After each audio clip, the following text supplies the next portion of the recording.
My name is Paul Fraioli, and I'm the editor-in-chief of the Journal of International Affairs. On behalf of the editorial board and the Distinguished Advisory Board, thank you for joining us for tonight's Thought Leadership Forum. This forum is meant to celebrate the newest issue of the journal, which is called Inside the Authoritarian State. Exactly a year ago, a wave of protests erupted in North Africa and the Middle East, becoming the biggest challenge to authoritarian rule since the end of the Cold War. We chose this topic to provide context to these headlines. Rather than focus on calls for democratization, we wanted to focus on how these leaders have managed to stay in power for so long in the first place. There are authoritarian rulers all over the world. They've come to power in different contexts, but when it comes to staying in power, they use many of the same tools. In 1951, one-time journal contributor Hannah Arendt said about Nazism and Stalinism that totalitarianism, like tyranny, bears the germs of its own destruction. The last year has taught us that the same is almost certainly true of modern-day authoritarian regimes. I look forward to hearing our panelists' insights on these questions. Now, the Journal of International Affairs has been continuously in print since 1947, making it one of the nation's oldest foreign affairs periodicals. But this has been a particularly exciting year for us because for the first time, we released the journal as an ebook in the Kindle bookstore on Amazon.com, and we will continue doing so for each new issue. To celebrate the journal's launch into cyberspace, we held a Kindle giveaway for new subscribers this year and announced today that Keenan Mahoney, a first-year SIPA student, is the winner. Congratulations to Keenan.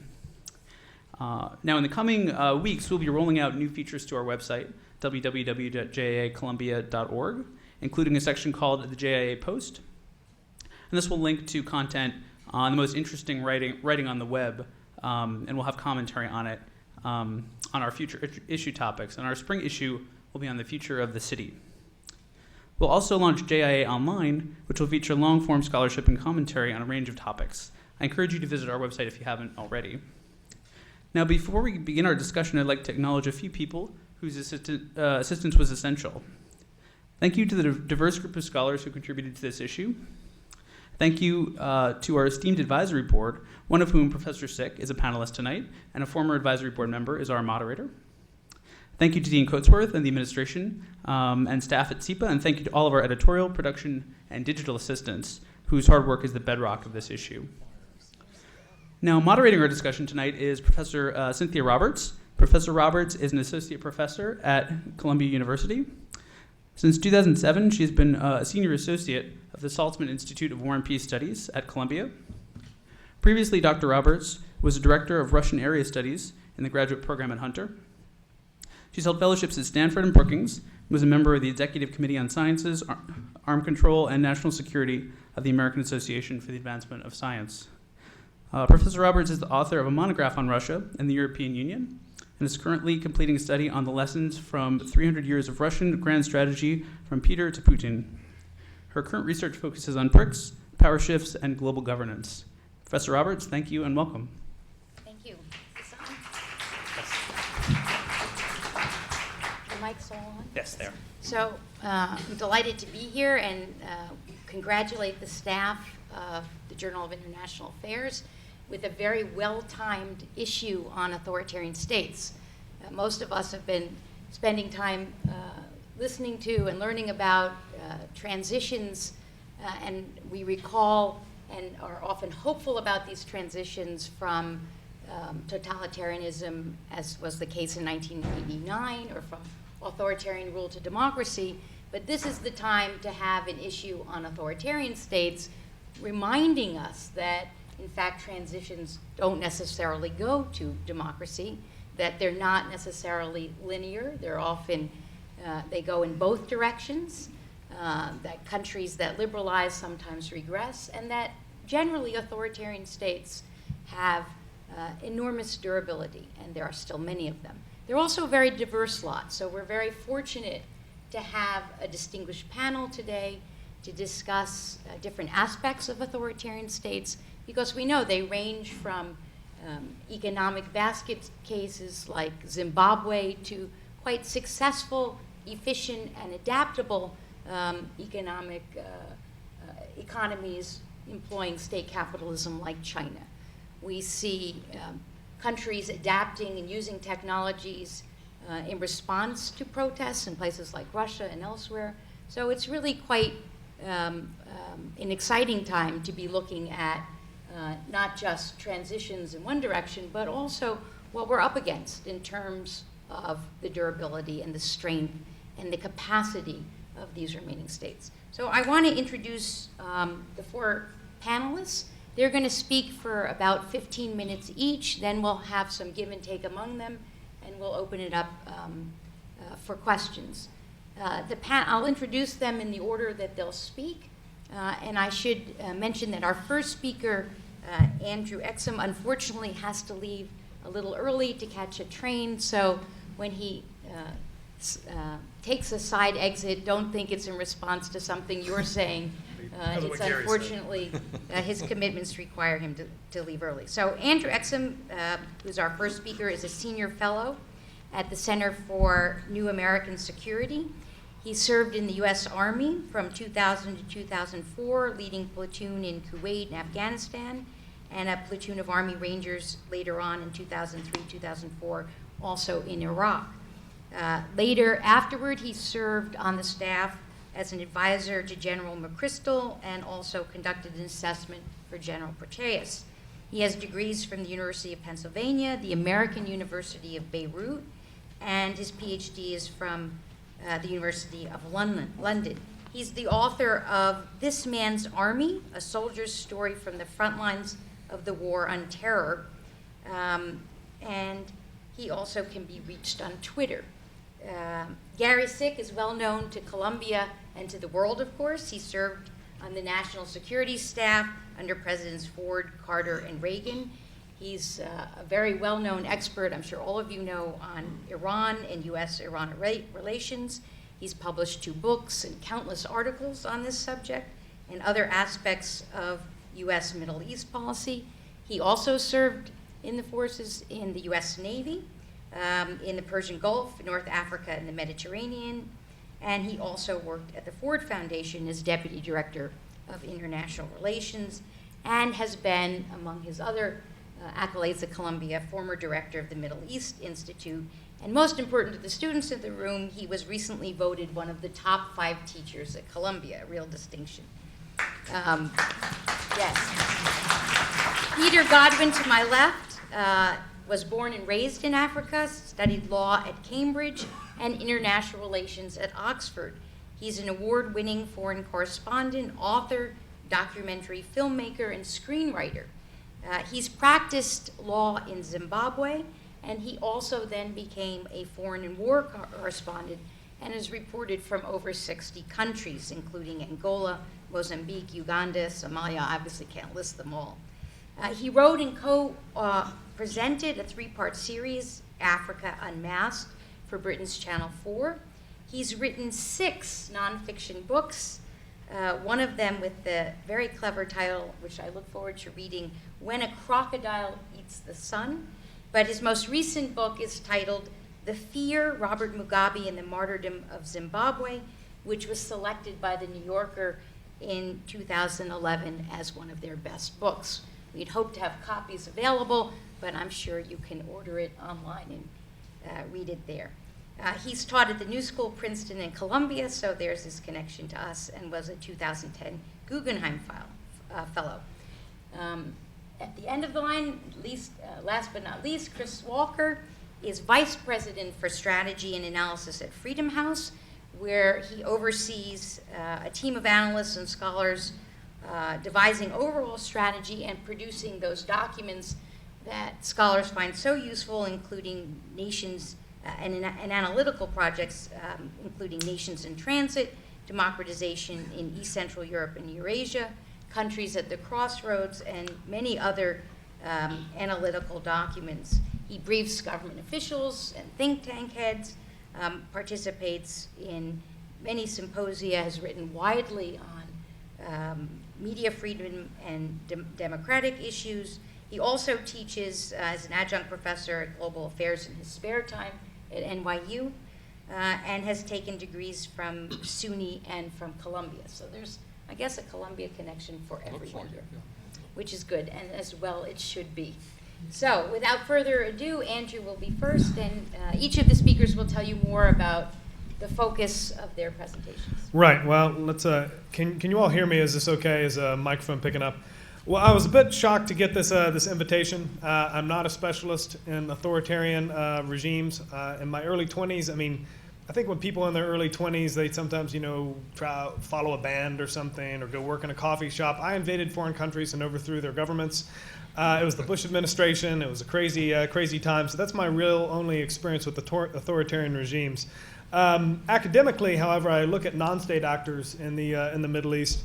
And a couple years ago, I started looking at Hezbollah in 2006, in the 2006 war, and there were a lot of things that didn't make sense to me in terms of, you could do an analysis of how Hezbollah was successful in the 2006 war. You could look at the 34 days of open fighting, and that could tell you certain things. But in terms of why Hezbollah was successful against the Israelis, it didn't really answer any questions. And a lot of the predominant literature in political science on why militaries tend to be victorious, that look to explanations like numerical preponderance or technological advantages or force utilization. None of them seem to really apply to this case study. So what I did is I broadened my aperture in a couple different ways. And one of the ways in which I broadened the aperture was to look at the 45 days before and after the open fighting. And that then forced me to, again, broaden my aperture in another way and to think about things that were not necessarily what I would call kinetic operations. So to tell the story of why Hezbollah was successful in 2006, it wasn't just because of the things that go boom. It wasn't because of the small unit tactics or the rockets. A lot of it had to do with things that were not kinetic, things like the provision of social services, the way in which you forge a relationship with your constituency, the way in which Hezbollah used information operations. And when you look at information operations, this then forced me to go back into the 1990s and look at the Israeli occupation of southern Lebanon. When you look at information operations, you can use information operations, propaganda, to use a colloquial term for it, in two different ways. You can use it to target the enemy's popular will. And so one of the things that Hezbollah did in the 1990s when Israel was occupying southern Lebanon is they had Hebrew language television broadcasts, and they would show images of dead Israeli soldiers up on the screen, and then they'd have one, and then the screen would be blank, and it'd just say who's next. And in a country like Israel, where everyone has a son or daughter in the armed forces, this was particularly resonant, and it caused the Israelis to start thinking, wait a minute, why are we in southern Lebanon? And so you have that, but you got to keep in mind that the Israelis were trying to do the same thing to the Shia of southern Lebanon. They knew that Hezbollah had their own constituency, and they were trying to undermine that constituency. So a lot of Hezbollah's information operations were focused on their own constituency. And now how does this tie into authoritarian regimes? Well, as I was trying to think about how you can actually derive power from information operations focused on your own constituency, I was greatly influenced by the work that Lisa Wadeen did on the Syrian regime of the regime of Hafez al-Assad in Syria in the 1980s and 1990s. And Wadeen writes that politics is not merely about material interests, but also about contests over the symbolic world, over the management and appropriation of meanings. Regimes attempt to control and manipulate the symbolic world, just as they attempt to control material resources or to construct institutions of enforcement and punishment. So authoritarian regimes have both a coercive mechanisms as well as I don't know what you call symbolic mechanisms that they use to propagate their power. And you can see non-state actors begin to appropriate the behavior of authoritarian regimes in this way. So I'll talk you through one case study, and then I'll talk through some of the challenges and possibilities for diffusion of the model. So in the 1980s, Hezbollah was very much the upstart in southern Lebanon. Most of Hezbollah's leadership at that time hailed from the upper Bekaa Valley, not the south in Lebanon. Hezbollah knew that in expanding to the south, they were expanding into the turf of a rival militia at the time, Amal. When Hezbollah first came to the south in 1984, 85, they started by just hanging posters, recounted one of the UN observers at the time. When they started their fight with Amal, it was about who owned this electric pole, who can put their poster on it. The first clash between the two militias then was fought over symbols, whose poster got to go where.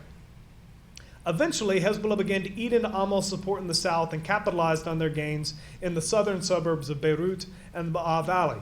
And today, posters of martyrs of Hezbollah are to be found all over southern Lebanon. This propaganda serves a purpose. Hezbollah does not mourn or regret the deaths of its young men in combat with the Israelis. By contrast, it celebrates their sacrifice. Hezbollah has proven adept at providing new narratives for its constituency to follow depending on the circumstances. It established a narrative for its constituents to follow in the 1990s, when Hezbollah was fighting the Israelis. In 2000, when Hezbollah seized on the Shebaa Farms controversy, kind of a manufactured controversy over a bit of land, to retain its arms. And in 2006, when its actions on the 12th of July brought much destruction on Lebanon and on its Shia constituency especially. Wadeen, writing about the al-Assad regime in Syria, argues that the regime's ideology organizes public conduct and thereby helps to construct what it means to be Syrian. Hezbollah's propaganda and media operations have a similar effect on their constituents, forming an idea of what it means to be Shia. If what it means to be Shia includes supporting Hezbollah, the power of the organization is thus increased through the message emitted from its media. Hezbollah also, not unlike the al-Assad regime in Syria, stages a variety of spectacles designed to reinforce its popularity within the community. Hezbollah's military activities are shrouded in secrecy, even from that constituency.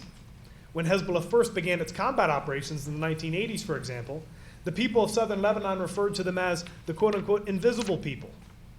Spectacles, Wadeen writes, serve to anchor visually and audibly politically significant ideas and self-conceptions that might otherwise remain fluid and abstract. So if you've got these military operations that are being conducted in secret in the shadows, if you're able to hold some sort of spectacle to make these tangible, that thereby helps to communicate what exactly you're doing.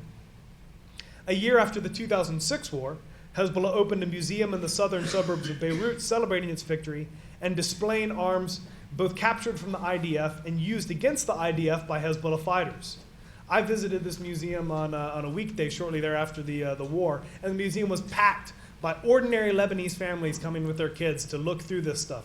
Things that traditionally, they hadn't been able to see, that were in secret, they were suddenly able to celebrate in public. Following the assassination of Imad Mughniyeh, Hezbollah established a museum for Mughniyeh in Nabatea in 2008. Mughniyeh was considered a ruthless terrorist in the West, but in Nabatea, fighters visited the museum with their sons and took in the displays erected by Hezbollah. These displays allowed Hezbollah to open up the secretive side of its organization to the public, if only for a few weeks. Live displays and reenactments serve the same purpose.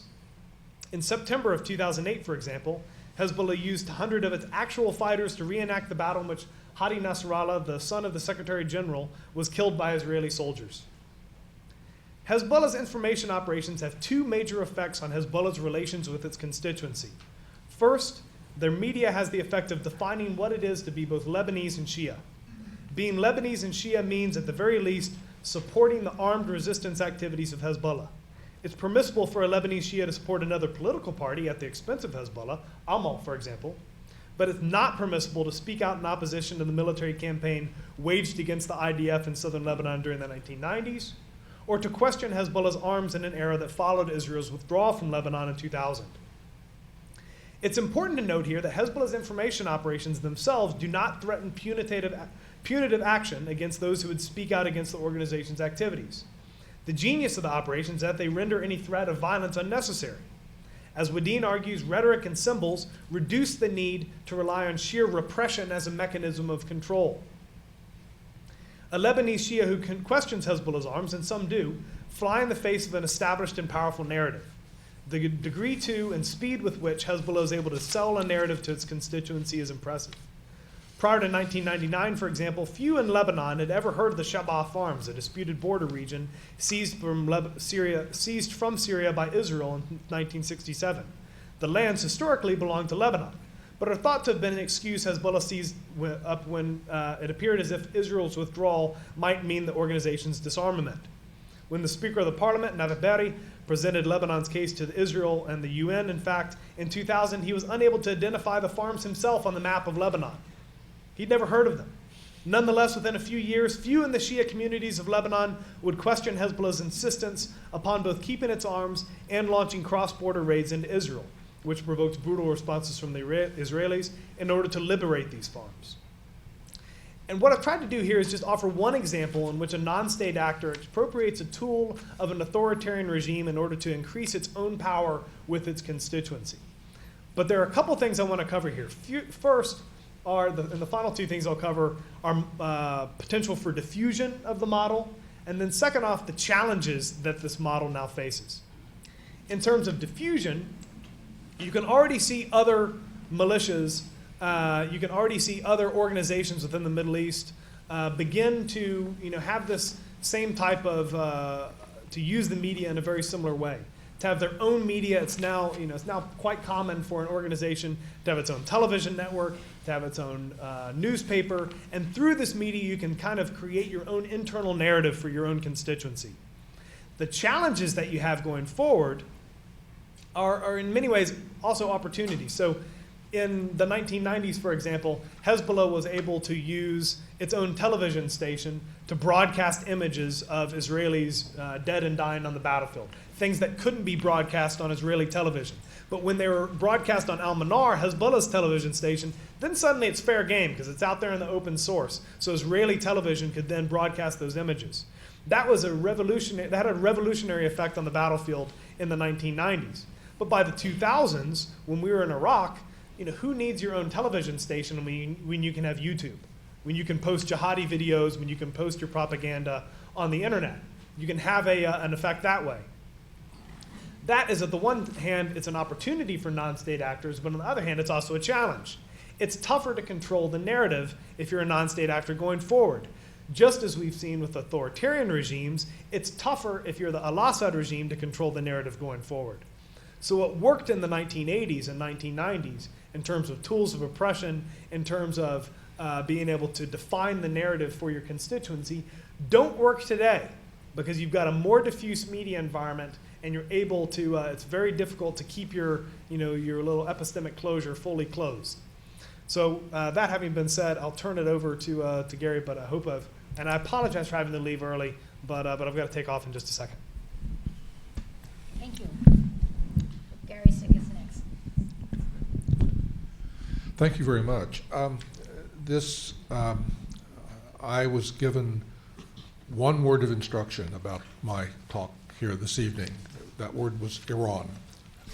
And so I had no idea what I was supposed to do, but I talk about Iran all the time, so it didn't worry me too much. So let me talk about Iran a little bit in the context of Iran as an authoritarian state and what that means.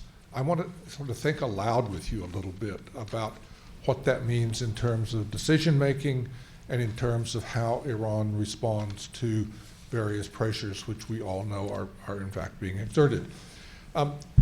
First of all, normally when anybody starts to talk about Iran, the first thing they say is that this is a really very complex place. And the reason they say that is that it's true. And in reality, we really don't know as much about this place as we should. You don't have authoritarian regimes always coming with 2,500 years of history, its own culture, its own language, its own, some of the greatest poetry in the world, its own music, and a long history of kingship, and then an Islamic revolution that really overturned that long history of monarchy and replaced it with a form of government that doesn't exist anyplace else in the world. And it is, what I want to focus on here is not to give you a little rundown on what Iran is today, but rather to think about what has happened since the revolution in a very broad sense. And let me just summarize my own sort of very simple way of looking at it. When Iran and Khomeini and leadership overthrew the Shah, they were wildly popular. They had complete legitimacy. People thought this was wonderful and really thought that this was the wave of the future, that the world was going to follow them, certainly in the Middle East, but they really thought the whole world would see the justice and the tremendous triumph that this constituted, and that everybody would say, that's wonderful, we're going to go that way too. Of course, it really hasn't worked that way very much. And part of the problem is that unlike Hezbollah, which is popular to some degree because it's really very good at what it does. The Iranian regime has not been very good at what it does. Their track record on the economy, on any number of things, certainly on international politics and a whole range of areas that you could enumerate, has not been very appealing to many people. Iran has done some really impressive things on the domestic scene. The education system there is actually better than it was under the Shah by some considerable measure. The health services delivery is actually better in terms of getting it out, not just to the elite, but out into villages and the like. Roads, delivery of electricity, television, things like that. They have focused on what they call the dispossessed, and in fact, those people out in the villages have benefited from this. So they took what was tremendous legitimacy and they built on that. But because their handling of so many different things and the infighting actually within the administration was so extreme, they lost a lot of that legitimacy. And I would argue that the last 32 years of the Iranian rule has been, if you look at the legitimacy, it's been a downward curve. It's bumpy. It hasn't been smooth, but it's been descending all the way down. And I believe that, except for the really ultra-committed types, right now, there are a few people in Iran who don't realize that the emperor really has no clothes, that this is not a wonderful regime, and it's not what it pretends to be. But as the legitimacy has declined, the other thing that I think has helped the legitimacy decline and has undercut Iran's support is that how do you replace legitimacy? Well, they've replaced it with repression, and that you bring in forces of repression to force people to pretend to believe what nobody believes anymore. It's easy in making that, with a declining legitimacy and increasing repression.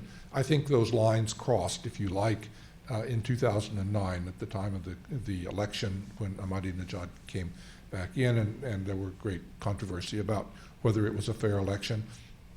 At that point, the gloves really came off. That where in the past the regime had pretended that everybody was in favor of it and there were just a few opponents here and there, they couldn't do that anymore. I mean, basically, if you've got several million people out on the streets in Tehran, it's hard to pretend that those are all foreign agents and they're all working for a foreign government, and that's why they're doing it, because if they were real Iranians, they wouldn't conceive of doing such a thing, because Iran's government is so wonderful and we all love it so much.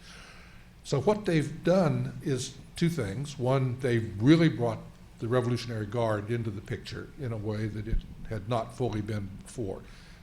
Khomeini, in the early days of the revolution, said that the Revolutionary Guard should stay out of politics completely.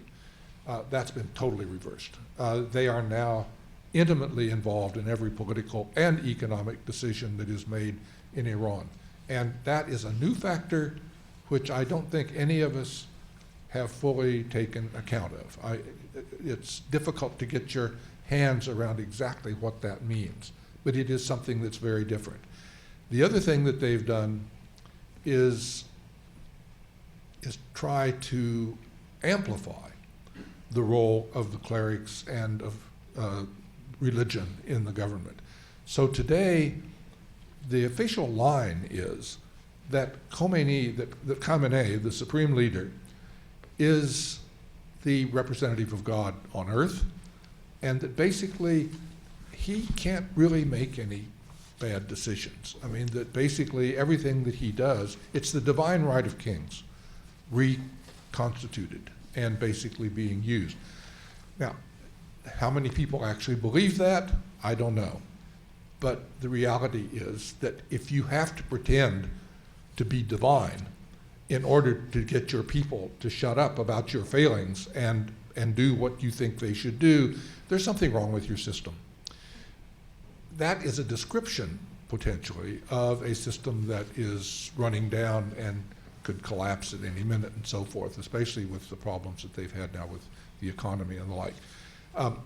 I just remind all of you that the Russian Revolution went through a similar process, and in the 30s, Stalin started murdering all of his old buddies, the people who were with him in the revolution, and it became obvious to anybody who really wanted to look that this was no longer about communism or socialism or a grand idea of how you run an economy. It was about power, pure, simple power. And I think in 2009, Iran passed that same watershed. Unfortunately, though that happened in the early 30s, the system lasted for 50 years after that. So don't assume that because everybody knows that the emperor has no clothes anymore, that is going to suddenly bring down this system. It could, and I don't necessarily think that they follow the same trajectory as the Soviet experience, but it's something sobering to keep in mind if you're thinking about the fact that this is about to come down. Let me just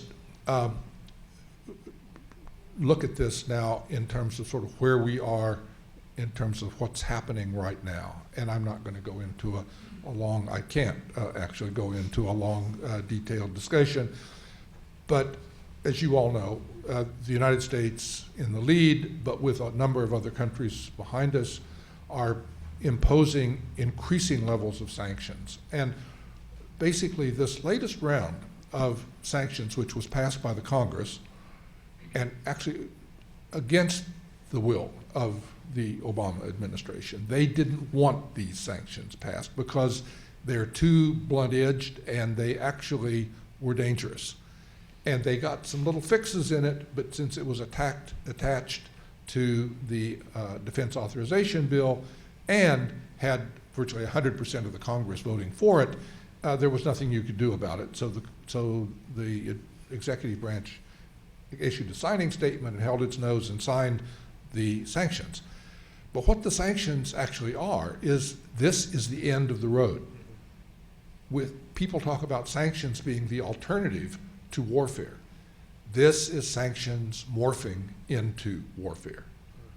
If the sanctions, and together with the Europeans, if they are successful in doing what they say they want to do, which is in fact removing all of Iran's ability to sell oil, that is the equivalent of a military blockade and is in effect an act of war. And we have been behaving as if we think that we can do all of this with impunity. We can act, but it's not, we don't spend a lot of time asking what could this cost us? And let me just touch on a few things. First of all, as you know, somebody who we don't know who it is assassinating scientists in Iran, killing them on the streets.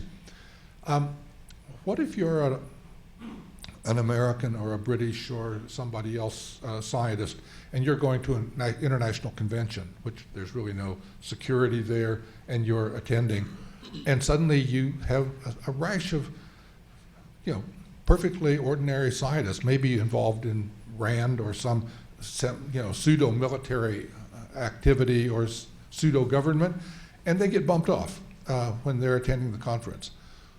What would we think of that? Is that fair? When those folks are getting bumped off, it's one thing, but if it's us, it's really different. Then you've got the Stuxnet, which was regarded as a great success. Actually, from a technical point of view, Stuxnet slowed down their centrifuges. This is the worm that was introduced. It slowed down their centrifuge production for a period of weeks, maybe a month. And then they went back to pretty much where they were before. But it did then open up the possibility of cyber warfare.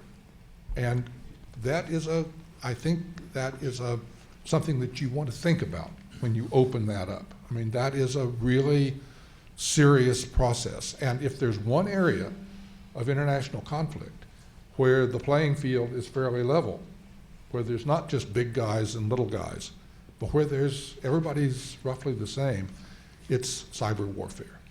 And Iran has a terrific collection of young IT engineers who have been honing their skills, taking care of the upset system internally in Iran, but they've not been released to go out and see what they can do.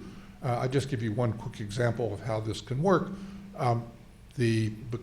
Recently there's been a hacker who gives his name as Ox Omar, who says he's Saudi, I have no idea, who hacked into the Israeli El Al and into their banking system and stole a lot of credit cards and put them out on the internet, much to the embarrassment of Israel. Since that time, an Israeli private group called IDF Squad or something like that has hacked into a Saudi system and is interfered with their stock exchange and various other things. So El Al has been hit, and the stock exchanges in both countries. How would you feel if your power station in your neighborhood suddenly ran out of control and blew up? Would you say, gee, maybe that is the responsibility of our security forces and what they were doing planting worms in Iran? No, you probably wouldn't think that, but it might be true because we're also vulnerable. And last of all, just to state the very obvious, that just since this little exchange of people thumbing their nose at each other back and forth across the Strait of Hormuz, which I have been through a few times, the price of oil has gone up around 10%. And it's not going back down immediately. And if the sanctions business, all of which kicks in, by the way, in about June or July, that's when all of these sanctions actually hit, not just where they're threatened, but where they actually go into effect. Between now and July, do you think that the people on doing the trading on oil are going to say, oh, well, everything's fine, there's plenty of oil, don't worry about it? Probably not. So we are going to be paying a premium for our gasoline for the next 6 months, at a minimum, assuming that we don't get into a shooting event, that is going to be quite costly, actually, in terms of the American economy. That is something that I suggest nobody thought of. If they thought about it, they dismissed it as being insignificant. If it starts to happen, I think you will see some second thoughts about the wisdom of some of these things that we're doing. But we're in that mood right now. What does a authoritarian regime do in a situation like that? I don't think they quit, and they don't just pack their tents and go away. And so I think we've got a problem on our hands that's probably going to go on for some time. Thank you very much, Gary Sick. And of course, Stalin promoted a lot of people and helped them live better lives. Those people were promoted. As the Iranian regime has enriched its clerics. So we see that already some food for thought in comparisons that a place where legitimacy has been declining for 30 years and the emperor has been exposed to have no clothes can still persevere with its patronage networks. Now we shift to a country where the economy has been really in bad shape, and we wonder yet the durability of its authoritarian regime. And so for that, we turn to Peter Godwin. Thank you. Hi, thank you. Can you hear me okay? I think I'm with Orwell on this. He said that one does not establish a dictatorship to safeguard a revolution. One makes a revolution in order to establish a dictatorship. In my line of work, what interests me is recognizing as authoritarian regimes emerge in real time, because they have many similarities, but they're not the same. They look different, and it's one thing looking back with that sort of sometimes rather sterilizing and forensic eye of history, but when you're actually there in the cockpit of it, it can be very difficult to recognize what's going on. And in particular, I think that post-revolutionary authoritarian regimes are particularly difficult to recognize because they often come into power on a great swell of popular support, not just of their domestic population, but often internationally.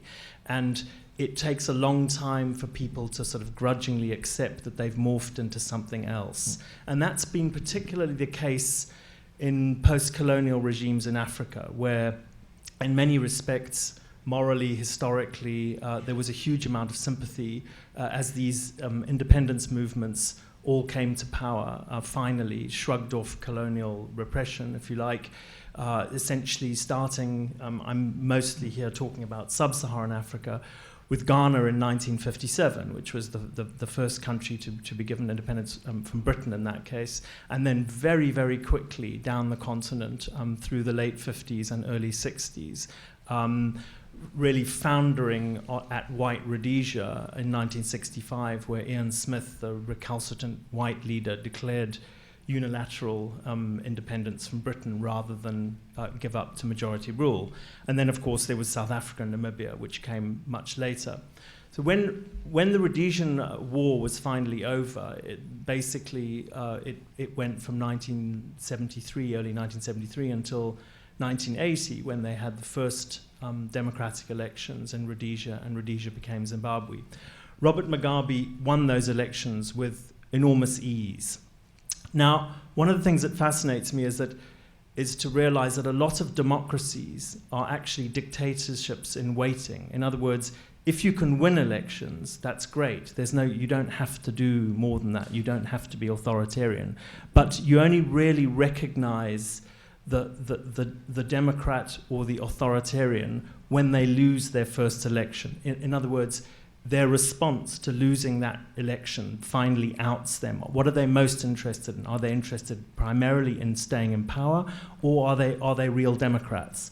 And across Africa, I'm afraid, a lot of those first leaders fell at that post. That when they were threatened with losing popular support, they morphed into authoritarian regimes. Now, with Robert Mugabe, it was muddied by various things, and this is why I'm interested in the way it's so easy to be wise after the event. The two main smokescreens that allowed Robert Mugabe to slowly push the country into an authoritarian regime well before it was finally accepted were the Cold War and apartheid. So if you look at the generally accepted narrative of what happened with Zimbabwe and with Robert Mugabe, even today, if you read the kind of 101 one-part up sum, what's gone on in Zimbabwe, what you basically see is Robert Mugabe comes to power, he's a Democrat, he has elections periodically through the 1980s and 1990s. And in the late 1990s, as he's by then an elderly man, he has a young new wife, he has a sudden rush of blood to the head, whatever, and becomes the sort of villainous rogue that we all love to hate.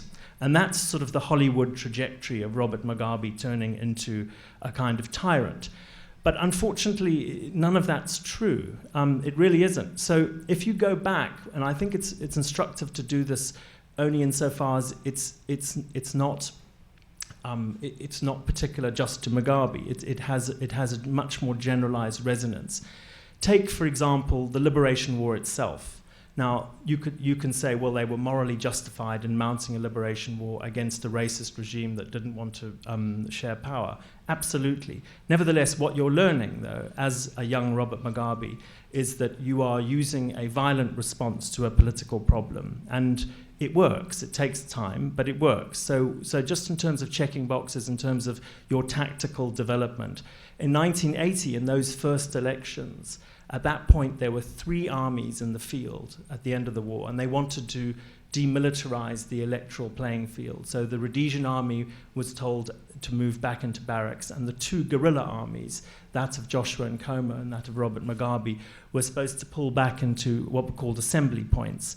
And by and large, Nkomo's guerrillas did, and the Rhodesians did. But Mugabe kept out 1,000, maybe 2,000 of his most effective guerrillas and pushed them out into the countryside, where they went and moved among the electorate and said, you vote for us, you vote for ZANU-PF, or a luta continua, the struggle continues. And by and large, as ever in any guerrilla war, the people who really get it in the neck are the civilians, and they just wanted the war to stop. Now, the point is, that was unnecessary. Mugabe would have won that election anyway, but in retrospect, what you're seeing is that he's not prepared to take the risk. You're already seeing right there that he's more interested in power than in the sort of idea or the ideal, if you like, of democracy.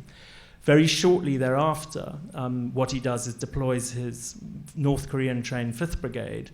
The very fact that you've got North Koreans training part of your army is a little clue right there. Although, interestingly, even at the time that the North Koreans were training the 5th Brigade, the Brits were training the rest of the army and were saying, no, it's fine, chaps are all drinking tea and it's all going to be absolutely spiffing and they won't be mean to civilians, it's all fine, we've got it in hand. And there was political resistance in the south. There's an ethnic side to Zimbabwe, 20% roughly of the black population are Ndebele's living in the south, and they were the people who supported Joshua Nkomo. And I was a young rookie reporter then, not looking for trouble at all, quite happy covering safaris and sort of, having a lovely time. And basically they launched what was eventually called Gokurahundi, which was a massacre of about 20,000 people. We don't know because there's still never been a proper accounting of it.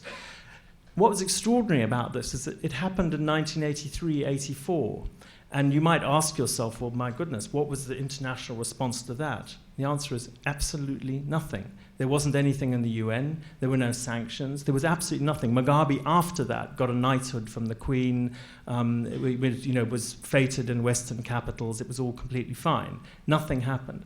So again, the lesson he gets from that is, A, violence works once again, and B, you can get away with it. The international community are fine with it.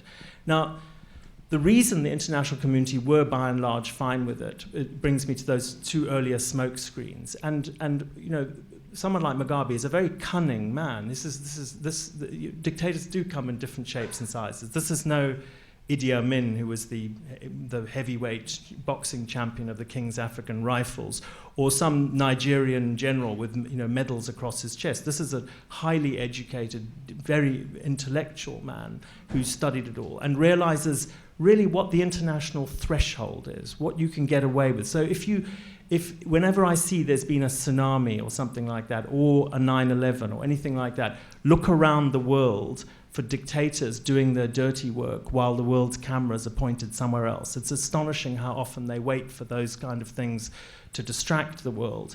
The two big distractions at the time of the Matabeleland massacres were the Cold War, for one, in which we, and I say we meaning the international community, East as well as West, the international system, fought the Cold War in Africa, fought it as using Africa as a proxy battleground. And essentially, what we said to that first generation of African leaders, and bear in mind, these were the first generation leaders of countries that hadn't existed independently before. I mean, one of the problems of instability in Africa, endemic instability in Africa, is that it's so ironic that when you look at a map of Africa, however many years we get past colonialism, you just need to look at the borders to have colonialism brought back to your mind, because it is the Congress of Berlin. There it is.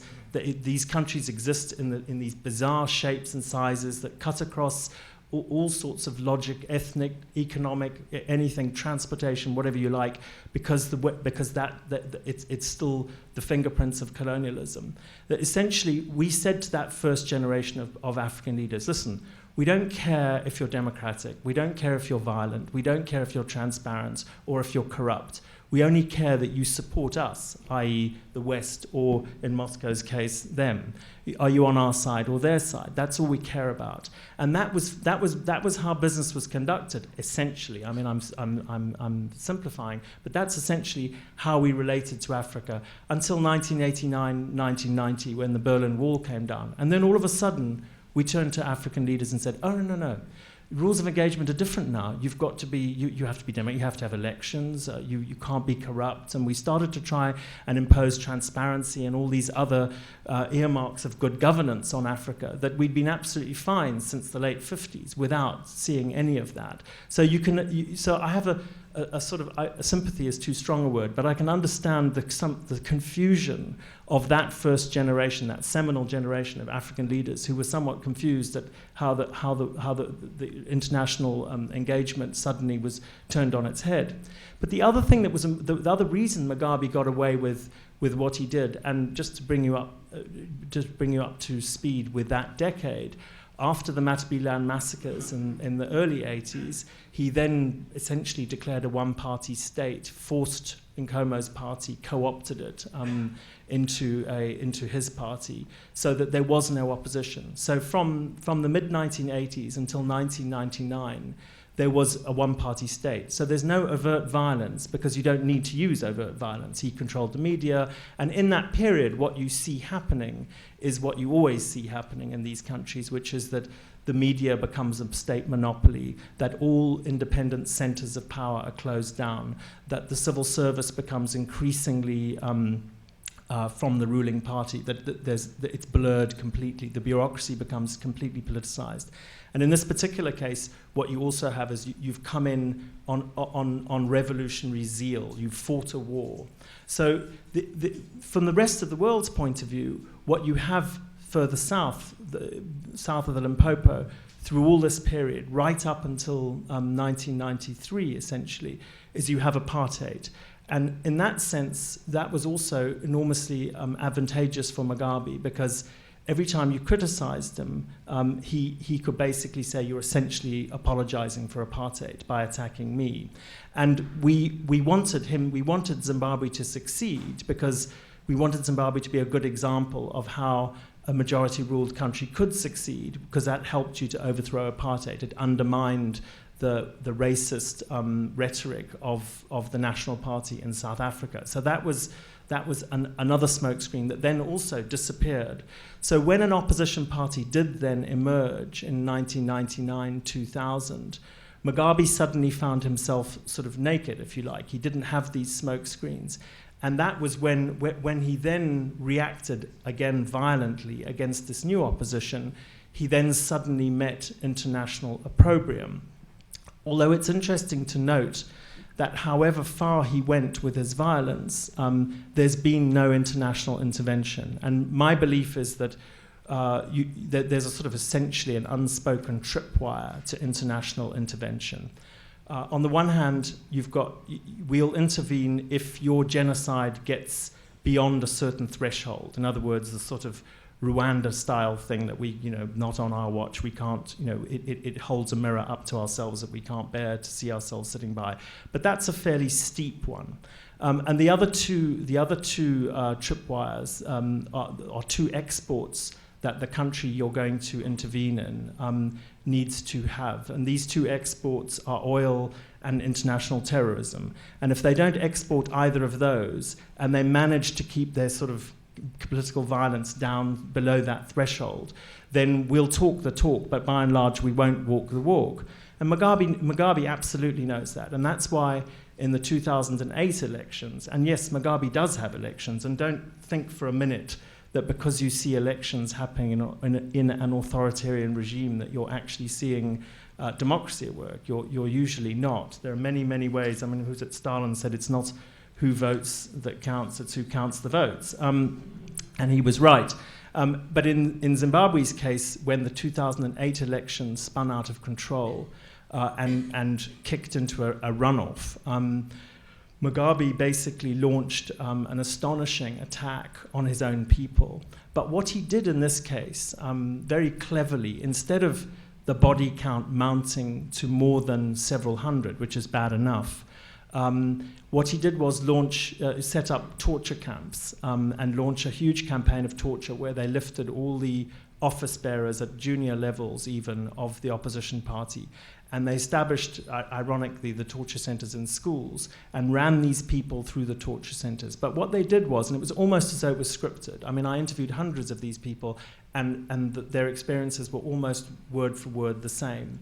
That they would beat them terribly, I mean, literally to within an inch of their lives. And then just before they died, they'd resuscitate them, and they'd send them back to their home areas, where they would basically return as serving as human billboards, effectively, of what happened to you if you opposed the regime. And of course, whenever they went back to their home villages and their home areas, you could just see the fear and anxiety radiating out from those areas as people realized that this was the cost of opposing the regime. And that's really my final point, which is that what all these regimes absolutely do have in common is that they are completely prepared to, and the people know it, to resort to violence. They all have this in common. At the bottom line is they are all violent. Now, it's like a water table. Sometimes you see that violence out in the open, and other times you don't. But if you can internalize the violence, the threat of violence, well enough.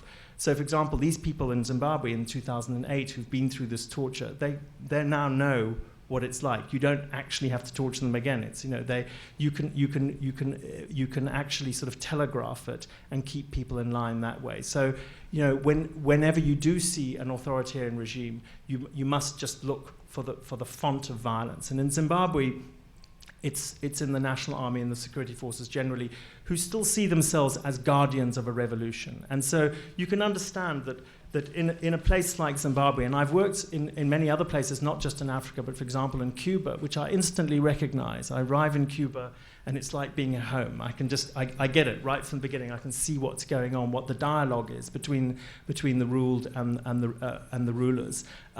Is that when an opposition did emerge, you could see almost confusion within the ruling party and within Mugabe himself, saying, how can you say you're tired of me and you don't want to vote for me and you want someone else? If it weren't for me, you wouldn't have a vote. You see this, you talk about the divine right of kings. It's a very similar type thing. It's just this assumption that, that you have kind of created the country, that you have freed and liberated the country, and it's a complete puzzlement that the people could now reject you. Thank you. Thank you, Peter, very much. Our next speaker again is Chris Walker. Thank you, Cynthia. I'd also like to recognize the editorial board of the Journal for producing this year's work, which is very timely, and I know how much work goes into that, so it's really quite an accomplishment. I thought what I'd do is, because we've talked about a number of individual countries so far, I would take the liberty of just sharing a few words about findings from Freedom House's recent Global Political Rights and Civil Liberties release, which some of you may be familiar with. If you're not, I would encourage you to go to freedomhouse.org and take a look for yourself to give a sense of what we've identified both globally and regionally in recent years as the trends that reflect some of the individual case examples that have been discussed here so far this evening. A couple of things I would mention at the outset. One is over the period since the end of the Cold War, all in all, the news has been pretty good when we look at our indicators, which systematically look at what we believe are the bedrock institutions that form democratically accountable societies. The methodology we use, the questions we address are drawn from the Universal Declaration of Human Rights. It's in essence, if you think about this for the discussion this evening, while we describe the works we do as evaluations of democratic accountability, if you use the mirror image of this, you can also get a sense of the authoritarian trajectory, because the very institutions that should be in place, that Gary Sick alluded to in Iran, that are missing in terms of the media, in terms of civil society, the degree of encroachment you find on these institutions, what's happened in Zimbabwe over the years, the focus on eliminating alternative voices and sources of accountability, that's what you see in the countries that end up on the negative part of the scale in our evaluations. What's been particularly worrisome in the last 6 years has been that the overall global trajectory in our evaluation has been heading in the wrong direction. This has happened for a variety of reasons. You have countries that have been more repressive for a number of reasons. Part of the explanation, which was in some ways a precursor to what we're seeing now as the response to what's happened in North Africa and the Middle East, the Rose Revolution in Georgia, the Orange Revolution in Ukraine, and the Tulip Revolution in Kyrgyzstan occurred in 2003, 2004, 2005. Those, like we see today, generated quite a response from authoritarian regimes around the world who felt a rising degree of insecurity, I would argue, given the ability of societies to start to express their grievances in a more affirmative way or a more vocal or a clear way. I think what we're seeing in the last year is really a testing of assumptions. So when we gather our experts on the various regions of the world, in virtually all of the years leading up to 2011, there was always, I think, a grim resignation to the discussion on the Middle East and North Africa, where you would see routinely these very poor performances on all the indicators that we examine: media freedom, freedom of expression, freedom of assembly, the ability to have a diverse range of political forces compete in a meaningful and open way for power and to get involved in policy discussions. It was always a very grim discussion for the Middle East and North Africa, which is what made the events of the past year all the more remarkable. Nobody saw them in advance. I think if you look at some of the writing in the 2 or 3 years leading up to December 2010, January 2011, you can find little whispers and little hints here and there from shrewd analysts who would say things like, given the way in which Hosni Mubarak is running Egypt, it wouldn't defy the imagination to see people take to the streets, that sort of thing, for a whole host of reasons. Now, it's happened, and I think part of what we're seeing now is the shock of the outside world trying to get their arms around the magnitude of what happened, the shape of the interpretation of what's happened there. And I'll give just one example. I think it's critically important. It's this idea of how we frame our expectations. Today, the underlying messages in a good deal of mainstream media reporting of the Arab Spring, as it's often referred to, is that the forces that have in essence been left holding the bag, the people that are now spontaneously trying to figure out how to devise societies that in some way meet the expectations of the people who took to the streets a year ago and still are in Egypt and in other parts of the region, that they can find ways to have responsiveness from the authorities, to reduce corruption, to have dignity. These things come through the establishment of institutions. I think Peter's point is critically important. You can have democracies without democrats. Then the question is how deep the institutional roots have grown for these institutions. So someone who takes power in a setting with very weak roots grown into the ground on all of the key institutions will have a much better chance of uprooting or otherwise confounding the institutions that would lead to a democratically accountable system.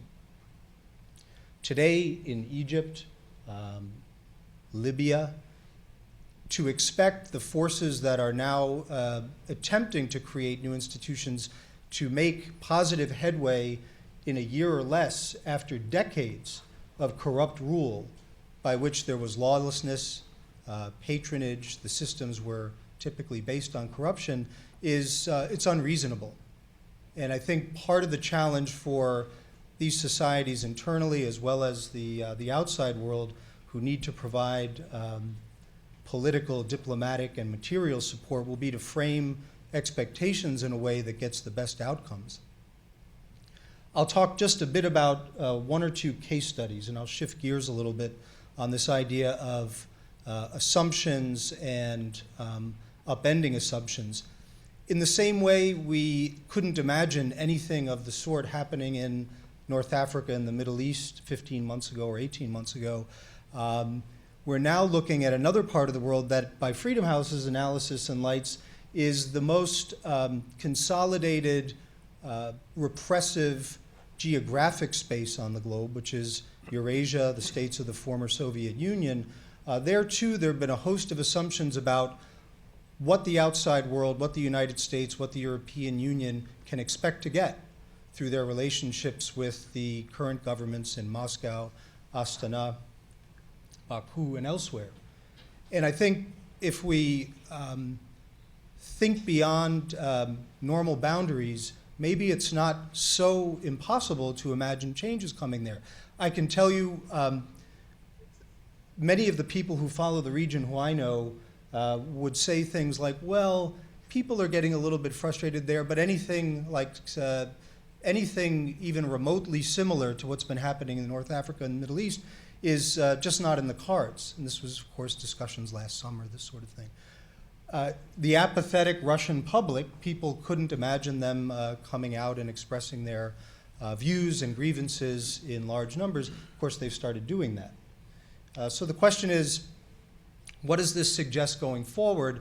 I'll close with a few thoughts so we can get to the discussion. I think if you look in broad terms at the states we've been discussing, while they are very diverse topologies, we've had discussions of autocratic theologies. We haven't discussed China at all, which I think is well worth discussing, which is a very unusual, almost sui generis model of authoritarian capitalism today with a leadership that isn't really based on one person. One of the things the Chinese have been brilliant at doing, unlike most of these authoritarian regimes, is finding a way to peacefully transfer power. And one of the hobgoblins for all of these regimes, it was true in the former Soviet states I alluded to, which experienced their own upheavals in the last decade. It was very much the case in key parts of the Middle East and North Africa. There comes a point where octogenarians or others who've been in power for exceptional periods of time have to figure out a way to hand over power peacefully through some sort of mechanism. And invariably, this is either run like a family business, where they look for a son or a family member, or through a crony or someone who's very much aligned with the regime, i.e. not allowing a diverse range of political forces or alternative voices to take part in public policy or in a competition for political power, which is, of course, the way in which you decide how resources are apportioned and how you keep some sort of basic accountability on power holders. If we look at just a couple of current examples that I'll circle to, in the case of a number of the regimes I've alluded to, one of the things we haven't talked about this evening so far, but I think it's very important in discussing the modern variant of some of the key authoritarian states, is you have a class of these states which, unlike some of their historical antecedents, are now very much integrated into the globalized world, both in political terms, in economic terms, integrated into the global economy, which makes for a very different set of policy challenges when you think about how to respond. You have some authoritarian regimes or dictatorships today, like Turkmenistan, which is essentially autarkic, living in a bubble, dreadfully repressive, but not meaningfully engaged in the outside world, with the exception of a hydrocarbon relationship. But compared with, say, Kazakhstan, Azerbaijan, Russia certainly, China, which is deeply integrated, it presents a whole other set of challenges, one of which is when you look at the international system today and discussions that are taken on how rules-based institutions will operate. Just give three brief examples here. If we look at the transatlantic space, one of the institutions that has had a good reputation over the years for both encouraging the rule of law, monitoring elections, otherwise observing human rights, the Organization for Security and Cooperation in Europe, this has become one of the targets of the authoritarian states that operate within the 56-member body OSCE. It's been done on a variety of levels. Part of it's been internal by subverting budgets that were otherwise devoted to election monitoring. Some of it's been very vocal, essentially an application of hard-edged soft power to subvert an institution that has democracies, democratic hopefuls, and authoritarian states. The Organization of the Americas has been the subject of these sorts of pressures from Venezuela. It's another example. And then I'll finish with an example that's in the news today, which is the discussion over Syria and the Security Council. the roadblocks there are not happening by accident. I would argue that the values and relationships that Russia pursues today are simply anathema to a discussion of finding a way to get a different sort of outcome under terribly different, difficult circumstances. The options in Syria are wickedly limited and difficult. Nevertheless, at a minimum, this fulfills a symbolic and signaling function to give a sense of what I would argue is a wider set of developments that undercut the sorts of rules-based institutions that have been worked on so hard over the last generation. And I'll end with that. Thank you, Chris, so much. So before we open it to questions, and as you start to think about the questions you may want to ask of our panelists, perhaps we can have some engagement here. There's a number of issues that have been touched and some that haven't. Let me throw out one or two questions, perhaps to get you started.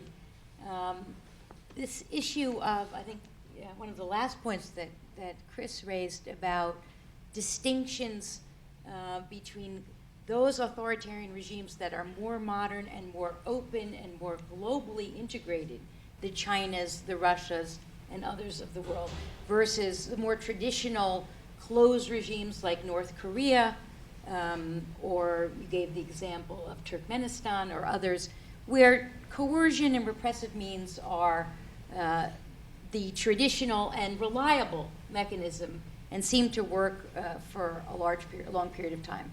For the other kinds of regimes, it raises the question of the kind of bargains that are going on. These are regimes that often do use elections, either because they believe they can get popularly elected. Certainly the first Putin administration, Putin was elected, and even today, despite the protests, he has a certain amount of support.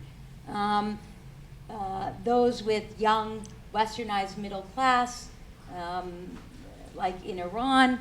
So they're walking a kind of interesting tightrope here. In other words, on the one hand, they've managed to have elections and stuff the ballot boxes and use other kinds of mechanisms to make sure they win when their popularity declines. But every leadership turnover raises risks. And if the economic bargain deteriorates now to balance the budget in places like Saudi Arabia and Russia and other authoritarian regimes that depend on these resource rents to buy off part of their population, is growing higher and higher. So the risks seem to be growing higher and higher.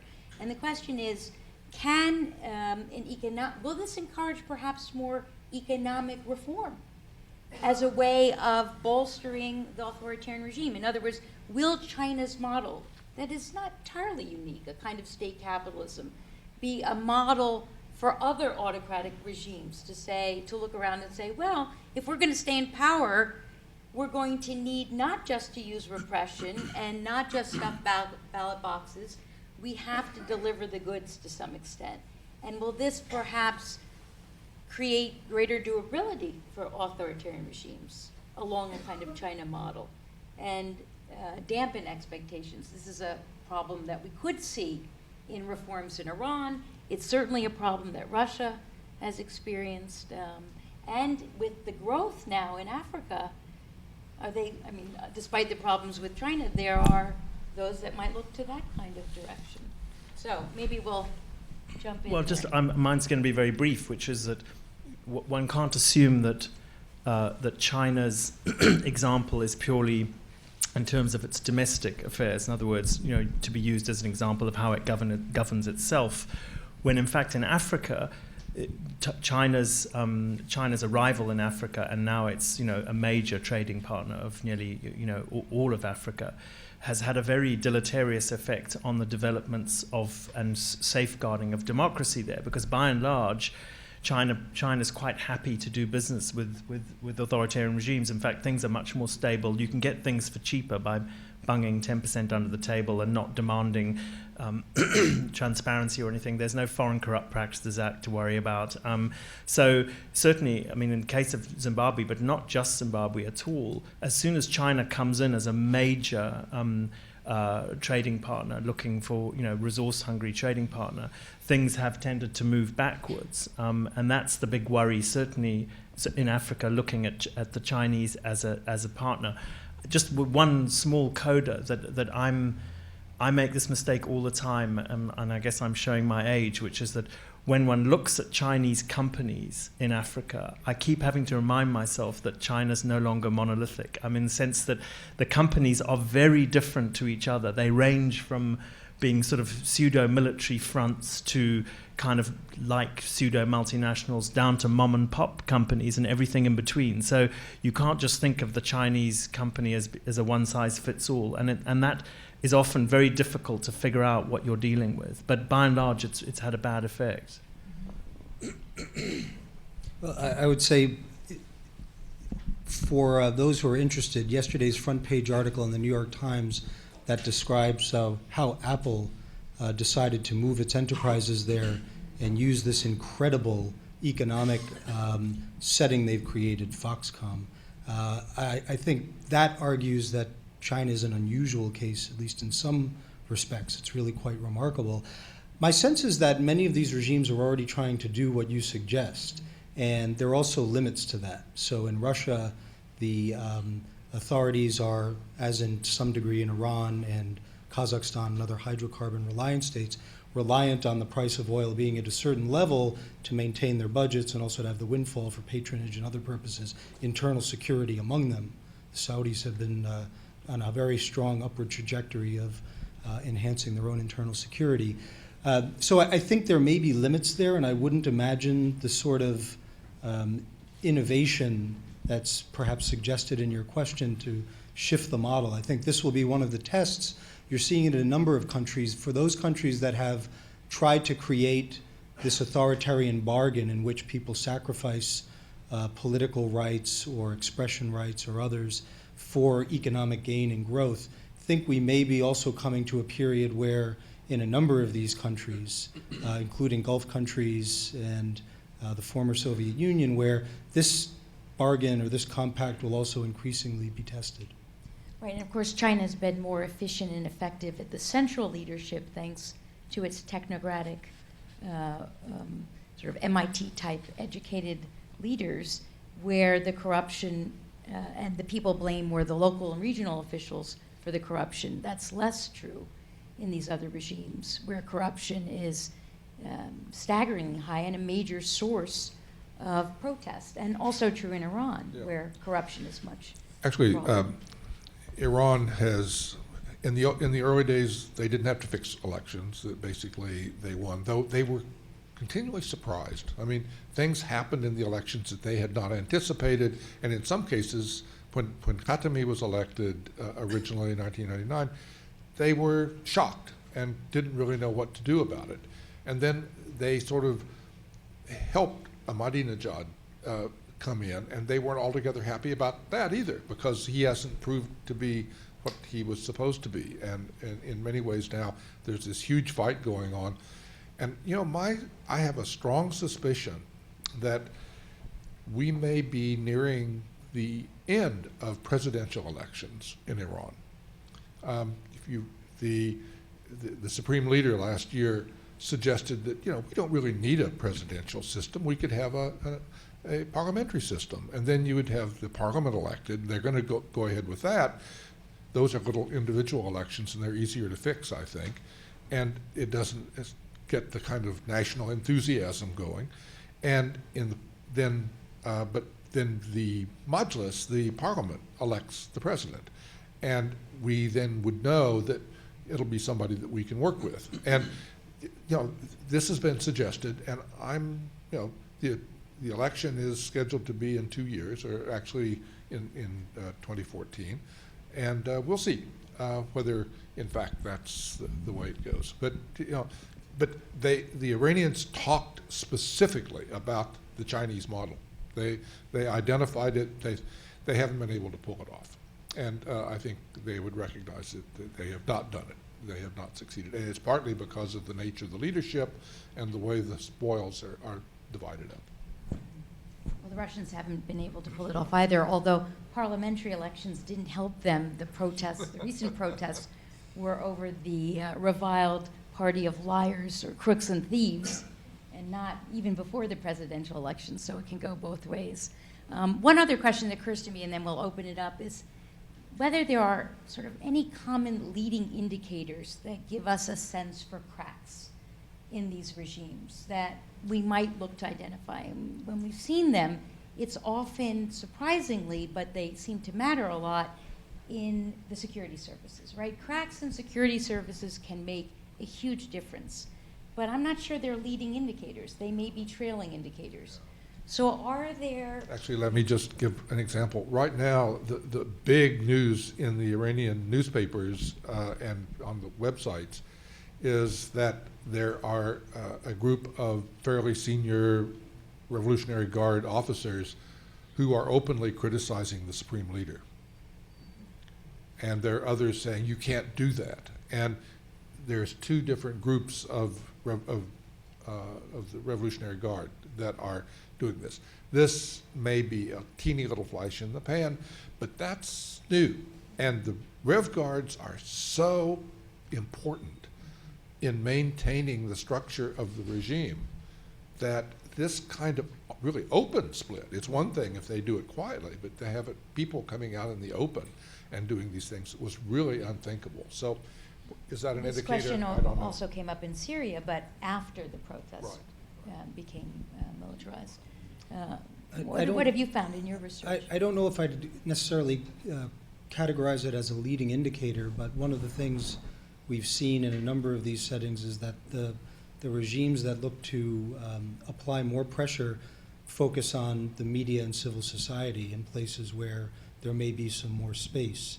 And in Iran, that was certainly the case. Iran's a country where you have enormous diversity of information. One of the things that the Iranian authorities have closely either watched or perhaps even directly coordinated with some tutelage from China has been in upgrading its internet monitoring and basically internet subversion activities. This is something you also see in a number of areas, and it's critically important because the internet is really the principal alternative to media hegemony in so many of these countries, that if you can keep that artery open and not have things like the 50-cent party or the brigades in Russia, which are basically either surrogates directly or indirectly working for the authorities, getting into otherwise legitimate discussions on issues, among all of the other hurdles and obstacles that are thrown in the way of this use, it can make a difference. But that's where a large part of the fight, at least in the debate and getting the word out, and I would say they're connected as well. There have been a number of instances.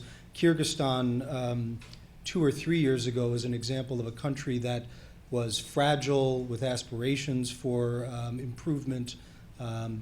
And one of the real warning signs there was that the civil society groups that were respected and operated pretty well were being cut off from getting onto the mass media. And that's a real bad sign.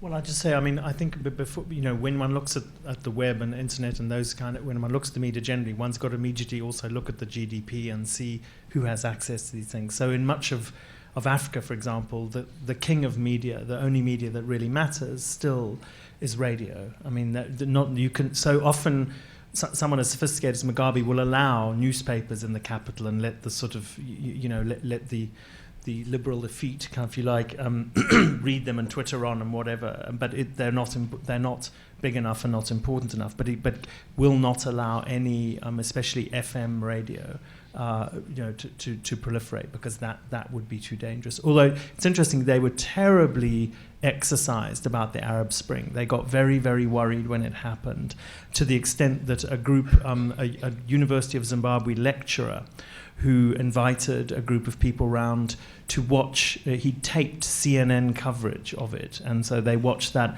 and they were all arrested and charged. He was charged with high treason. So they were very, very sensitive about it. But in general, the truth is that what they know is that if they have protests there, that they won't be able to put primroses or roses or any other flower down the barrels of the security forces, because there'll be live bullets coming the other way, and they know that. Okay, why don't we turn to some questions from the audience. If you would try to keep your questions brief and not engage in speeches, identify yourself. Before we do that, I'm tempted to ask if Professor Al Steppen would like to make some comments, one of Columbia's great professors and scholars on this topic. So if we have a microphone, perhaps you'd like to weigh in on some of this. I really want to, I'm shooting through the new issue. I just came in 3 hours to start reading it. It's very, very good. Congratulations for the special issue. My first article, and for 10 years, my most cited article, was the article I wrote in my first year at Columbia. I kept in the Journal of International Affairs. And so congratulations. I think it's absolutely terrific. And we've had a marvelous session here. And of course, I study democratization, so I'm just sitting here thinking about, what are the possibilities in different places. And but I'll let the other people raise that. Thank you very much. So I think there are roving microphones. If you raise your hand, why don't we take one over here? Could you please identify yourself? And I would just thank Professor Steppen for his article that we have posted on the Freedom House website that looks at democratization in comparative terms in Tunisia and Egypt. It's a fine article that you might take a look at.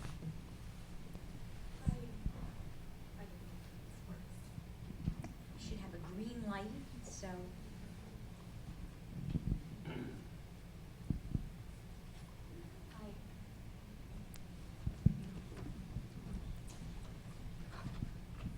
Thank you.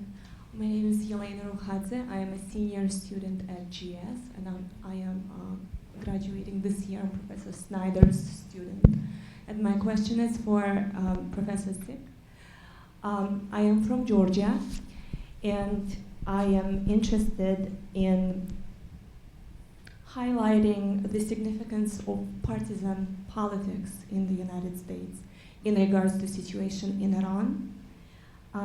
I would like to know if you could comment real quick on how the development of events in Iran, as we are very worried due to our geographic proximity and a myriad of other issues with Iran, how will the events possibly escalate for Georgia, and also the significance and the role of Russia in this entire affair, and the significance of Henry Kissinger and Putin's meeting recently. So that's 3 questions. You can think as you wish. Henry Kissinger. Kissinger just visited Moscow with President. My crystal ball broke on my way here tonight, and so I really can't tell you the future. I am very concerned about the partisan politics being played with this issue. If you listen to the Republican primaries, I mean, Iran has popped up over and over again, and they're really vying with each other to see who can actually come closest to saying, I'll go to war with Iran.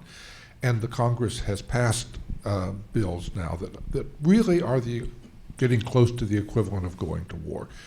I think the Obama administration does not want to go to war. I think the last thing in the world they want is another war in the Middle East, and this one would be, as General Zinni memorably said, if you like Afghanistan and Iraq, you're going to love Iran, because it actually makes things 10 times more difficult than any of the others that we've done. So I think he will try to avoid that. But in a political season, when he's being pushed very hard and when everybody wants to look tough, it's easy to look tough, and then if you find yourself getting up to the precipice, right to the edge, it sometimes is hard to back away. I think that's what's intended. I think that this is, from the executive branch point of view, this is intended to bring maximum pressure on Iran with the idea that they will either break and sort of give us everything that we were looking for, which is not a very realistic likelihood, but there are probably people who believe it. The other thing, or that they will, that they'll at least come back to the negotiating table with a list of things that they will do. I actually think, on the whole, Russia's been pretty helpful in this process. And the Russian plan, which has gotten zero attention in this country, which is a carefully worked out step-by-step negotiating process in which you, Iran, do this, we, the West, or the rest of the world will do that. And you've got and you set it out in a series of steps, and it's laid out over time. You've got goals to shoot at. You have an objective at the end. And Washington just wants nothing to do with that at all. And this is one of the things that worries me about it, is when somebody comes up with a constructive idea. We've had it happen with Turkey and Brazil, that they negotiated with Iran, got a signed agreement, everything was ready to go, giving us everything we had asked for just 6 months before. We walked away because we were busily trying to get sanctions, and this would have interfered in our sanction process. So, this worries me, that we can't take yes for an answer. And that is probably the most dangerous part of it. But this is a huge issue. I can't address the Georgian situation directly. But if in fact, Iran, let's assume that Iran interprets this as an act of war. I don't think they're going to come out with guns blazing and start shooting at U.S. ships and close the Strait of Hormuz. I think they will be somewhat more subtle than that. But they've got other places that they can go. And, for instance, Saudi Arabia says it's going to replace the oil that is lost from the Iranians, maybe and maybe not, but that makes them complicit in what could be an act of war, and so subject to retaliation, whether by sabotage or potentially even by missiles. And you have the whole southern part of Iraq, which also produces a lot of oil, which there are militias down there that are Shia and where Iran has a lot of influence. And you could knock out another 1.5 million barrels a day off the world market. There are lots of things that Iran can do, and I said previously, that we haven't really thought about very much. And what worries me very much is that we're going to convince ourselves that we're tough, that we're actually winning this game, that we're pushing them into actual compliance with our will, and nobody's thinking about the day after. What happens if things go a little bit wrong? And it could really be disastrous. And I think people in Washington know that intellectually, but whether they've really felt it in the sense of, we ought to be careful. I see them pushing and saying, we're winning, so let's push even harder. And there's that effort, because you look tough, you look good, it plays well in the newspapers, your constituents are all pleased, until something goes wrong. And then there's a huge price tag, and I'm not sure we're prepared for that. And just to follow up, the implications of that for the strength of the regime are interesting to think about as well. On the one hand, you would inevitably get a rally around the flag effect. You would probably get, as is the case, still pretty widespread support for some nuclear capability, as a sense, who are you to tell us we can't have it, even among these young westernized younger people. But on the other hand, the end result could create cracks, as we saw finally in Yugoslavia and in Serbia with Milosevic, where it first strengthened the regime, and then at the end we saw the regime. I don't think Iran is not pressure-proof. That I really don't think that's true. And the cracks that emerge, Ahmadinejad is being attacked viciously right now, among other things, for his foreign policy. So all the things that we didn't like about him coming and spouting off at the UN and all of that sort of thing are now coming back to bite him. And he could it's entirely possible that Ahmadinejad will be thrown out of office even before his term ends. I mean, that he could be impeached, and they're seriously talking about that. So it's a very volatile situation, and it's not a great time for cautious, steady decision-making in Iran, or I must say in Washington. And so that makes me more nervous. I'm more nervous about 2012 than I have been about any year since really certainly the end of the Iran-Iraq War. Yes. Bob Harris. why doesn't the United States want to try this Russian paradigm and this Turkey-Brazil attempt? I wish I could answer that question. President Obama came into office with the idea of engaging with Iran. He started the process, but he did two things. He immediately tied himself to a very short time frame. So we've got to have all of our results immediately. It's never going to work that way. And secondly, he surrounded himself, for reasons that I cannot explain, with people who didn't believe in what he was doing. And so we shouldn't be terribly surprised if it doesn't work.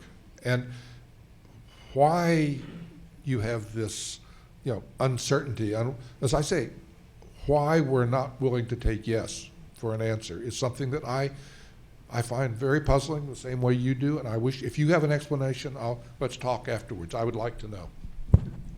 Thank you. Yes. They'll bring a mic to you. This is for Peter Godwin. Could you identify? Hi, my name's Rahul. I'm a journalist from India. I'm at the journalism school right now. This is to Peter. When you were describing how the regime in Zimbabwe creates human billboards out of people and makes an example out of them. Now, what I want to know from you is, what is the message which Mugabe sends out to his soldiers so that what is the reason given to them so that they can go and beat up their own people? I think the genius of regimes like Mugabe's, post-revolutionary regimes, if you like, and to use the word widely, is that, and certainly this is the case with Cuba too, when you travel to Cuba, you would be forgiven for believing that the revolution happened the week before last, that you constantly reheat it, you keep it as a sort of ongoing symbol. And this, in a sense, feeds back the situation in Iran, that another thing authoritarian regimes love is enemies. If you give them enemies, then that can close down whatever little democratic space there is that's trying to get a toehold. That because it essentially says that if we're not all singing off the same sheet, then you're treasonous. You're not just it's not a plurality. It's actually treason. And so that's what they managed to do. So for example, it's no coincidence that in 2000 the first thing. So what you had in Zimbabwe is that you had an opposition rising that was principally a black opposition. It was a grab bag of a number of different elements of society, intellectuals, trade unionists, etc. But the first thing Mugabe did in order to fight back was that he invaded the white-owned commercial farms. And the genius of that is that it reprised essentially the revolution. It sort of said, and if you listen to his speeches and analyze them, he's always saying Britain wants to make us a colony again. I mean, the Brits are appalled at the prospect of having to rule. They can barely hold on to the Falklands. I mean, never mind anybody. So but he's also or Scotland or Wales. But he's you immediately reprise that sort of the favorite old tunes, the battle anthems that got you there in the first place. And that's, I think, the great danger, and I think, to pull back a bit, is the great danger of threatening a repressive authoritarian regime that you can get. They can be very unpredictable, and they can be very dangerous if they feel they're cornered, and they'll use that. They'll try and they'll create an enemy, even if there isn't a real one.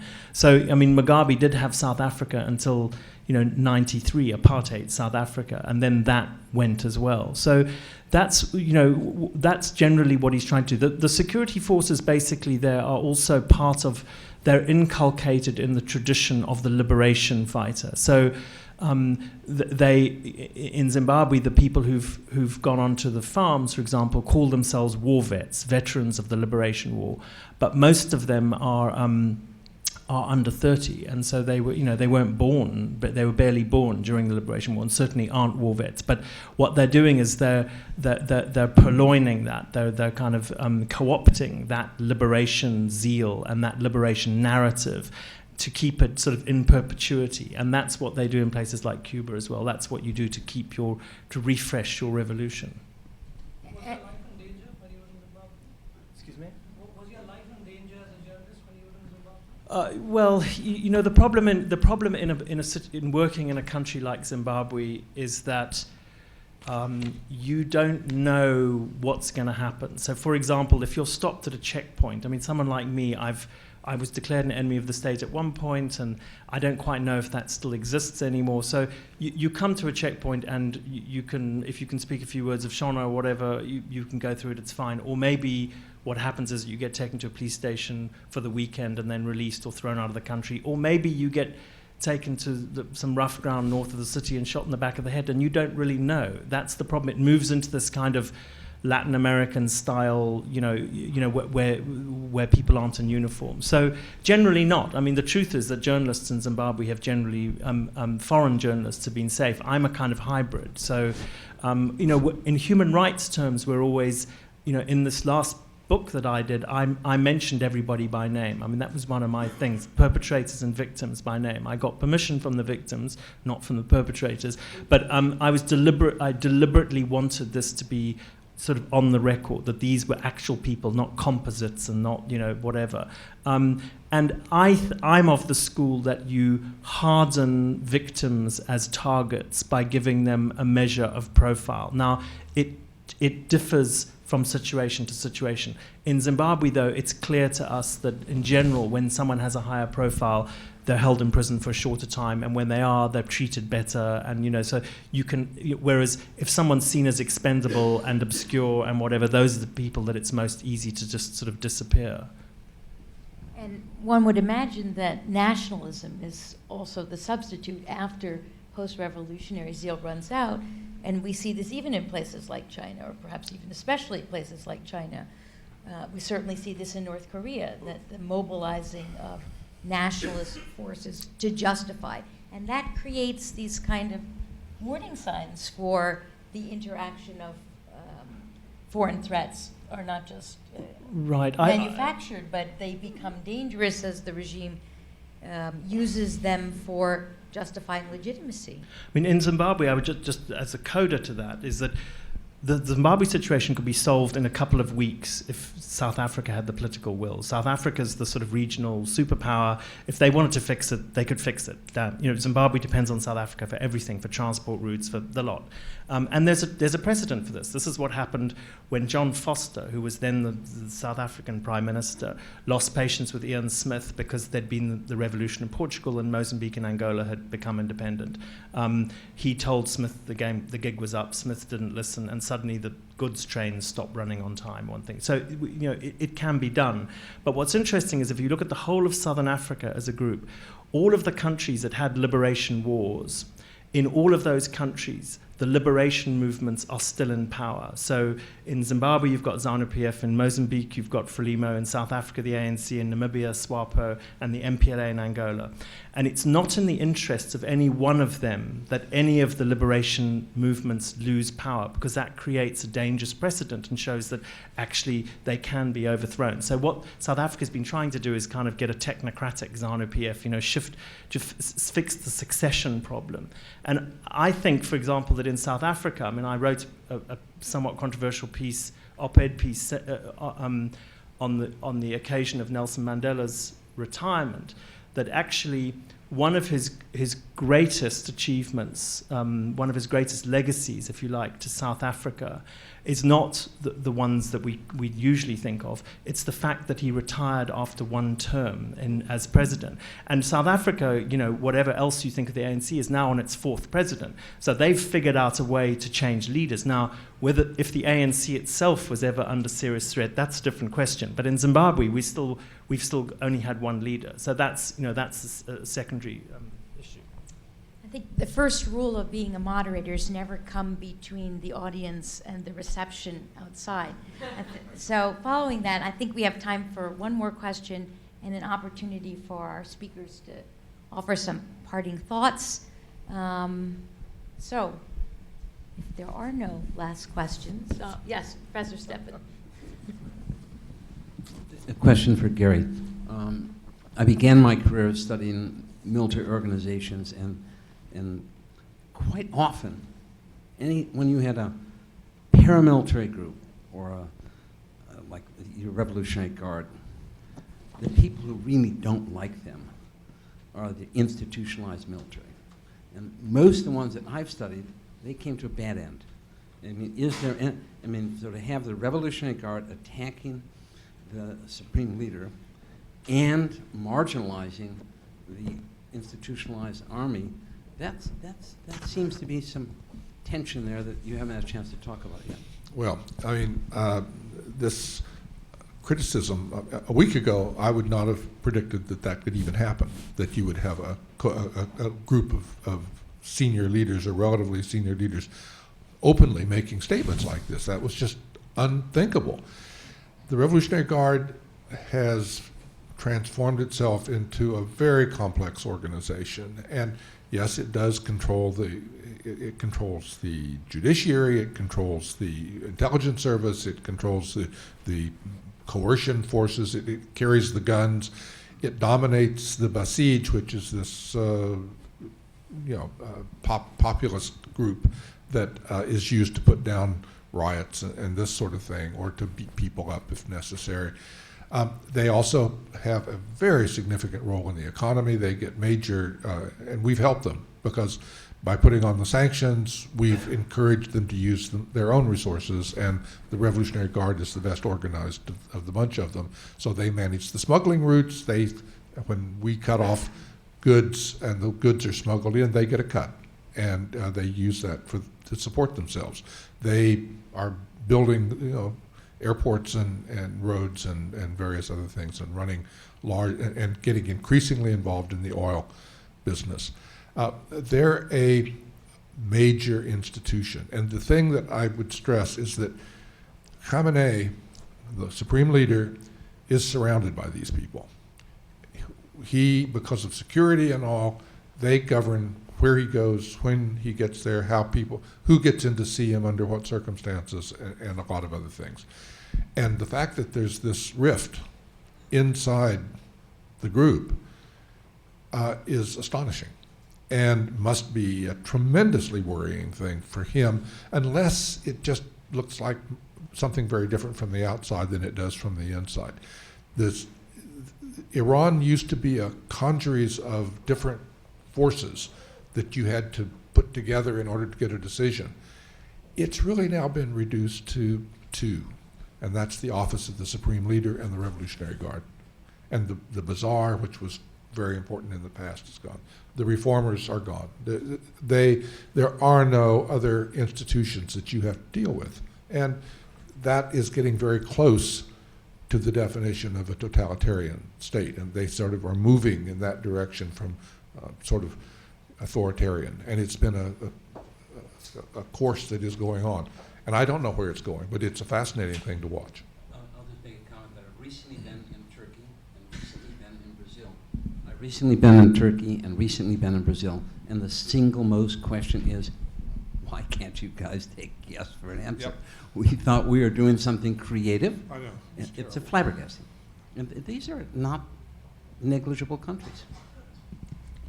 So, do our speakers want to offer some last thoughts about Well, the durability of authoritarian regimes, I or would- lack thereof, so we can give encouragement to Professor Stepp and all the rest of us? Well, I would note that in the case of Tunisia and Egypt, one of the huge benefits, among others, that Tunisia had was having an army that was willing to do the right thing and step aside. And when you compare that with the military council in Egypt today, it provides a sharp contrast, and not necessarily for the better.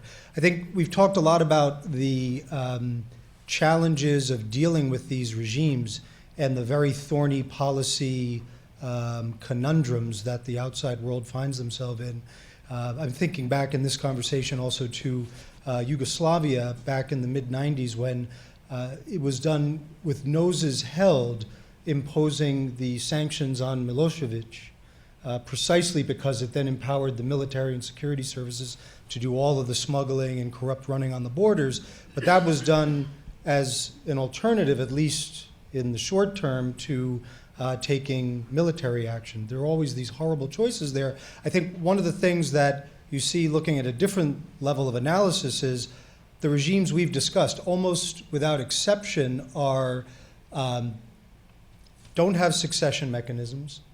They typically marginalize moderate voices. This is when you look through the Middle East and North Africa, you look through Eurasia, through these countries in Central Asia and the Caucasus. One of the problems when they've come to their end, and they come to their end at some point, is that the working material to find an alternative is often very thin. And that's a function of the approach of these very committed, consolidated authoritarian regimes. So I think a question is, how can we best get outcomes that shrink the number of authoritarian regimes so that you're not confronted with systems and societies that have no moderate voices, that have no succession mechanisms, that can't function in a peaceful way with some sort of meaningful constitutional bounds, and you don't have systems that are effectively based on lawlessness and corruption and all the things those imply. So it's a more idealistic way of looking at things, but I would argue that if you were to shrink the number of these problem states, you wouldn't be confronted with these dreadfully difficult decisions on the other end in dealing with them. I mean, I would echo something that Cynthia said earlier about the, in a sense, that how progress is not chronologically driven, that you think that it's all going in one direction, and it's really not. And really, from dealing with this on the ground, how I've learned the lesson very painfully not to pollute the data with your desired outcome, which so often happens. You tend to sort of skew it because you want it to look one way, and it isn't. I mean, just not, it can make me look even not very bright, but I when I look at the various leaders in Africa that I've followed and kind of lionized the time, I've made so many errors. I remember Frederick Chiluba, who arrived in Zambia as a great sort of hope, democratic hope, and eventually left in disgrace with more Italian shoes in his closet than Imelda Marcos, or fighting with Yoweri Museveni as he came into Uganda, and he's now becoming more and more authoritarian, or being very taken with a professor of history at the University of Abidjan, who later had to be winkled out of the presidential bunker by the French Foreign Legion when he refused to accept that he'd been defeated at the polls. So, you know, the progress can be very illusory, and it can be a very long road. And I think it really does, to echo what you're saying, real democracy and moving away from authoritarianism depends so much on institutions. It really does. And in a lot of Africa, you just don't have the strength of institutions to back up an election which doesn't of its own make a democracy. Okay, then without further ado, thank you so much for coming. Thank all of you, and salute our Journal of International Affairs. Thank you for sponsoring this.